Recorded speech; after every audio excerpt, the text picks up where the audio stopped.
Litbang Kompas baru aja mengeluarkan rilis survei untuk Pilkada Jakarta. Hasilnya, pasangan RK Suswono dari PKS dapat 34,6 suara. Darmakun mendapatkan 3,3%. Sedangkan Mas Pram dan Bang Dul meraih 38,3%. Dengan perolehan suara sementara itu, tentu masih banyak masyarakat yang belum menentukan pilihan. Karena kalau kita total kan jumlahnya belum 100% tuh. Jadi sisanya kayaknya belum menentukan pilihan. Mungkin karena pemilih Jakarta rasional, ada sekitar 36% yang belum menentukan pilihan menunggu debat terakhir yang akan digelar 17 November nanti. Oke. Hasil survei Litbang Kompas ini kayaknya linier dengan hasil survei sebelumnya. Misalnya survei LSI terakhir menunjukkan angka 41% buat Mas Pram dan Bang Dul. Sedangkan RK Suswono dari PKS cuma mendapatkan 37%. Sebelumnya, Lembaga Carta Politika juga sudah mengeluarkan survei dengan tren angka yang bedanya nggak jauh-jauh banget. Begitu memang polanya. Tapi ada satu hal yang menarik menurut gua soal survei-surveian ini. Di tengah survei yang trennya sama, ada satu lembaga yaitu Poltreking mengeluarkan survei yang angkanya malah saking bertolak belakang kayak laki bini lagi marahan punggung-punggungan. Poltreking merilis survei di angka 51% buat RK dan Suswono dan 36% buat Mas Pram dan Bang Dul. Ini yang seru.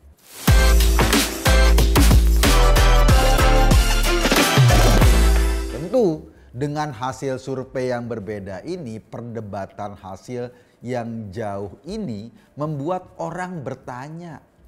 Karena apa? Karena kebetulan survei yang dilakukan oleh Poltreking waktunya itu berdekatan dengan surveinya LSI. Logikanya ya, ini logika saja. Jika survei keduanya mengikuti kaidah ilmiah, mestinya hasilnya nggak akan jauh beda. Karena nggak mungkin deh ukuran-ukuran ilmiah ketika digunakan dengan objek yang sama tiba-tiba hasilnya beda.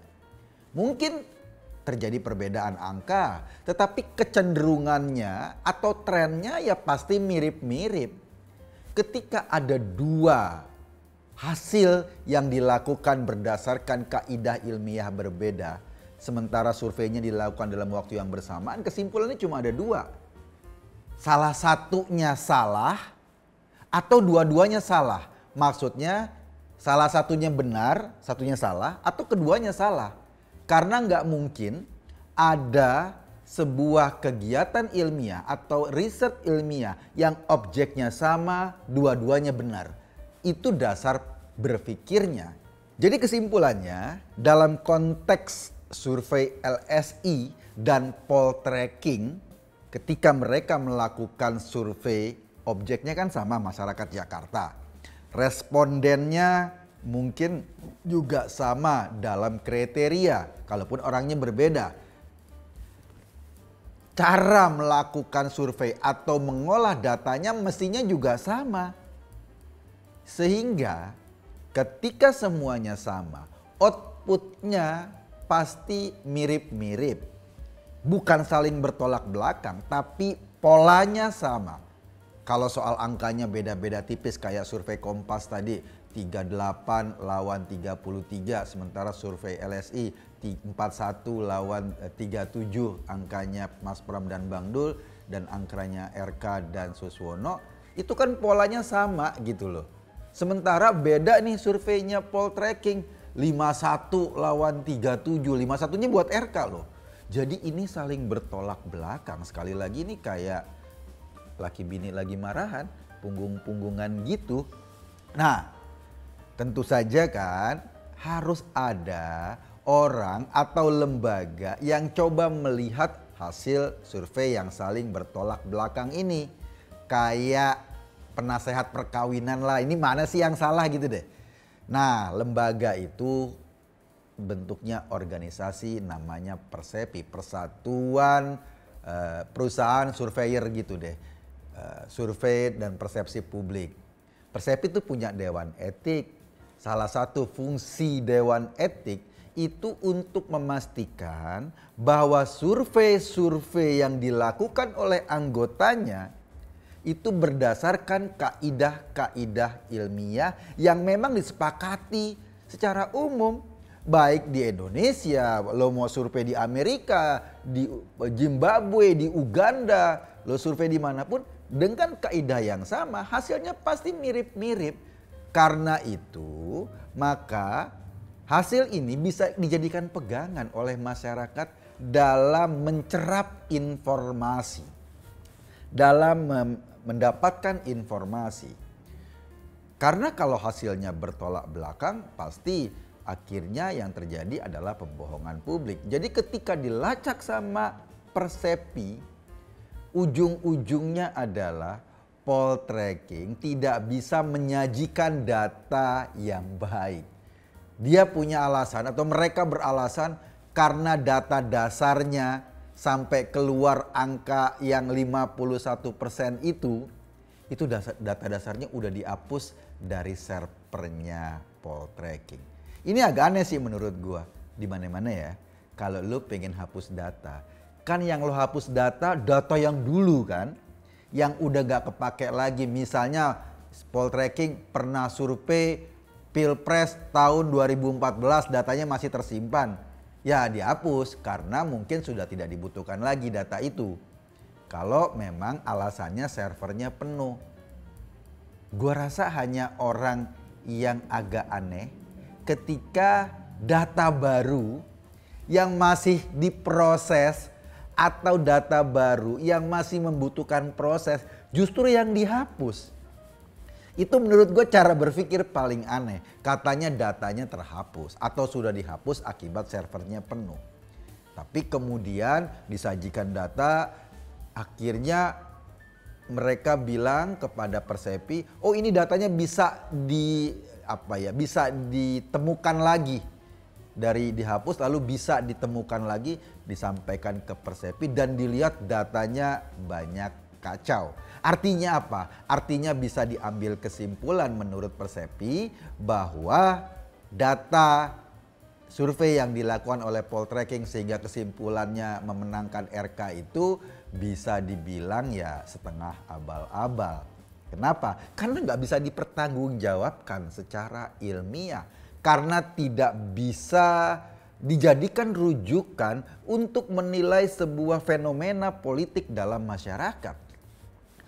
Karena itu kemudian Persepi mengeluarkan hukuman. Jadinya kalau tadi kan dibandingkan antara LSI dan poltreking, diambil kesimpulan, oh yang abal-abal nih poltreking. Karena itu poltreking kena hukuman. Hukumannya apa? Besok-besok poltreking nggak boleh merilis survei. Kalau mereka melakukan survei nggak boleh merilis survei sebelum dapat approval atau persetujuan dari Persepi.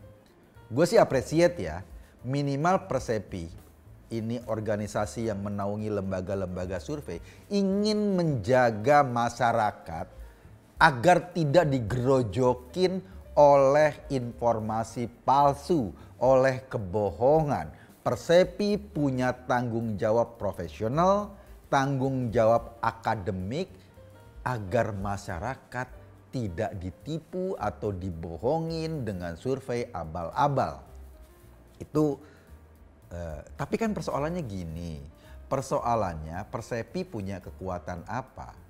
Dia hanya bisa kekuatannya memaksa untuk anggota-anggotanya sebagai sebuah organisasi. Untuk yang bukan anggota kan nggak punya kekuatan apa-apa. Sadar akan itu barangkali poltreking yang baru saja dibongkar resletingnya oleh Persepi sehingga kelihatan auratnya dan kemudian diumumkan ke publik ngambek. Akhirnya mereka lebih memilih keluar dari Persepi. Mereka lebih memilih mundur dari Persepi. Akibatnya apa? Ya akibatnya kita nggak tahu dong. Kalau besok-besok lembaga kayak poltreking mengeluarkan survei abal-abal lagi, siapa yang ngawasin? Siapa yang melindungi masyarakat dari kebohongan, misalnya berdasarkan survei-survei palsu, siapa yang melindungi masyarakat dari informasi palsu? Kan nggak ada lagi nih sekarang kalau kayak gini. Persepi hanya bisa berlaku bagi anggotanya saja. Hukuman, teguran, kemudian hal-hal yang sifatnya mengikat hanya berlaku bagi anggotanya. Sementara poltreking yang memilih keluar kan nggak ada nanti yang bisa men-tracking, dia punya kewajiban untuk menyerahkan datanya seperti kemarin ketika Persepi mau melakukan evaluasi atau audit survei. Pertanyaannya simpel deh. Kalau seperti ini, siapa yang bertanggung jawab untuk melindungi masyarakat dari informasi palsu? Siapa yang bisa melindungi masyarakat dari kebohongan publik? Siapa yang bisa melindungi masyarakat dari hasil survei abal-abal yang seolah-olah dibungkus dengan kaidah-kaidah statistik yang ilmiah itu, padahal sesungguhnya mereka melompati kaidah itu dan pada akhirnya hanya menjadi lembaga abal-abal untuk mendukung calon tertentu. Mereka menipu masyarakat untuk mendukung calon tertentu. Mungkin calonnya deg-degan, nggak bisa bersaing secara sehat, akhirnya membeli dalam tanda kutip, membayar lembaga survei yang mau menggadaikan idealisme ilmiahnya, mau menggadaikan kecerdasan intelektualnya demi sedikit cuan, dan lembaga survei ini terpaksa menipu publik dengan cara mengeluarkan survei abal-abal. Ini kan bahaya kalau fenomena ini terjadi.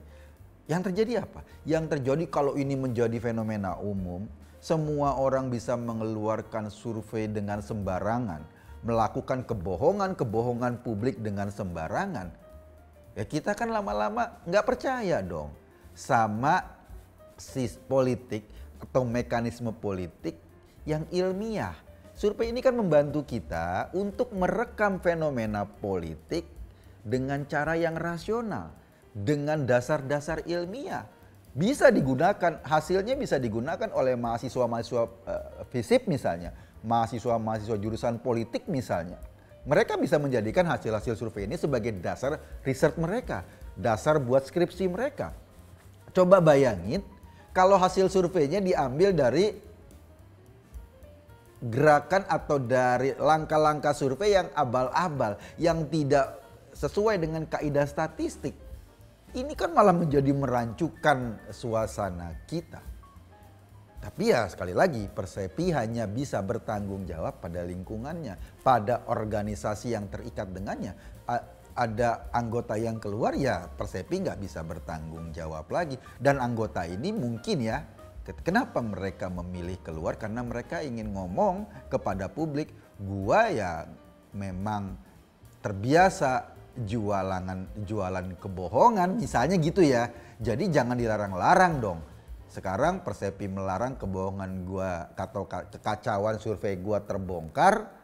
Tapi kalau gue bukan anggota Persepi, siapa lagi yang bisa menghalangi gue untuk mengeluarkan survei abal-abal? Kalau modelnya begini, siapa juga bisa. Lo nggak perlu jadi ahli statistik, lo nggak perlu jadi ahli politik, lo nggak perlu jadi sekolah khusus untuk melakukan survei, menyusun daftar pertanyaan, menentukan sampling, kriteria sampling, menentukan sebaran responden dan lain-lain. Lo cukup ngetik-ngetik aja iseng, lo mau RK berapa? Bentar ya, 60%, bentar ya, 140%. Gak ada yang bisa mengevaluasi lo karena memang ya gue udah di luar dari Persepi, gue bebas. Nah menurut gue ya, agar besok-besok ini kita punya kenyamanan membaca informasi dengan baik dan benar, harus ada loh lembaga yang bertanggung jawab untuk memastikan bahwa informasi yang diberikan oleh lembaga-lembaga resmi ini atau lembaga-lembaga yang secara hukum berdiri, kan mereka pasti punya perusahaan tuh, mereka ada lembaga resminya, ada PT dan lain-lain. Ketika mereka mengeluarkan informasi kepada masyarakat, Harus ada lembaga pemerintah yang memastikan bahwa mereka tidak menyebarkan kebohongan. Loh kalau gua misalnya, gua ngomong menyebarkan kebohongan, gua aja bisa dituntut tuh karena ada pasal menyebarkan berita bohong dalam Undang-Undang ITE. Lah kalau hasil survei yang memang dirancang untuk berbohong kepada publik, lalu sekarang mereka keluar dari Persepi dan tidak ada yang mencegah untuk menyebarkan kebohongan, dan kemudian gak ada lembaga yang bisa ngapa-ngapain, kacau dong. Ini gak fair dong. Netizen saja yang mengeluarkan berita bohong secara sengaja bisa dipenjara, tapi ini gak ada yang mengawasi.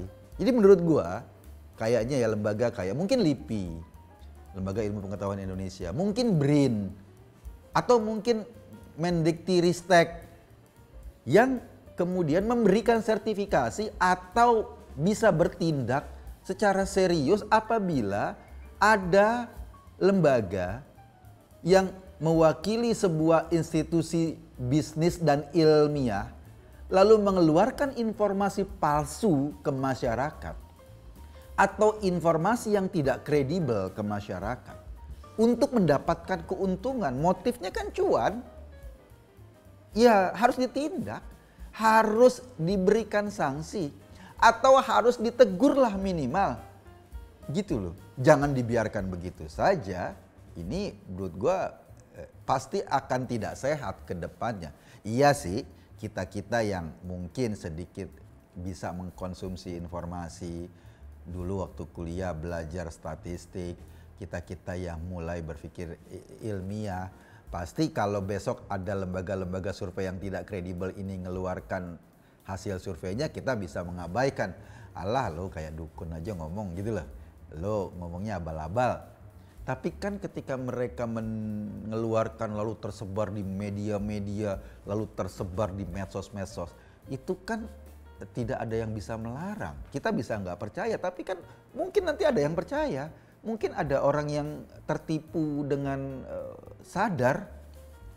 Nah kalau ini dibiarkan yang terjadi apa? Yang terjadi ya kekacauan. Jadi menurut gua tetap harus ada yang bertanggung jawab lah. Ya Persepi memang hanya bisa kepada anggotanya saja, tetapi gimana yang di luar anggota Persepi?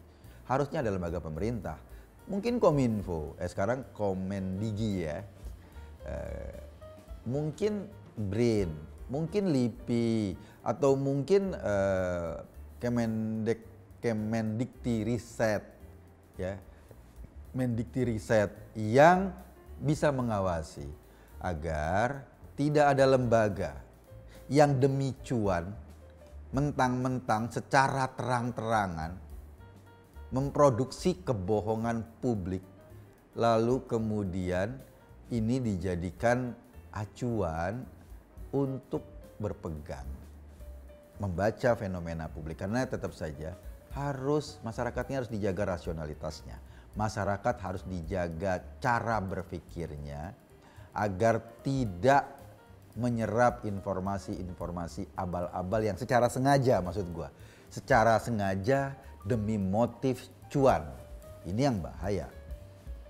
Jadi ya gue sih bersyukur ya ada lembaga seperti Persepi dan komunitas politik di Indonesia itu cukup punya pegangan lah untuk mempercayai informasi yang mana. Tapi persoalannya tidak semua orang kemudian memverifikasi informasi, apalagi informasi survei. Memverifikasi bagaimana sih datanya, bagaimana standar statistiknya, bagaimana standar akademiknya, bagaimana mereka menentukan sampel, bagaimana mereka menyusun daftar pertanyaan dan lain-lain.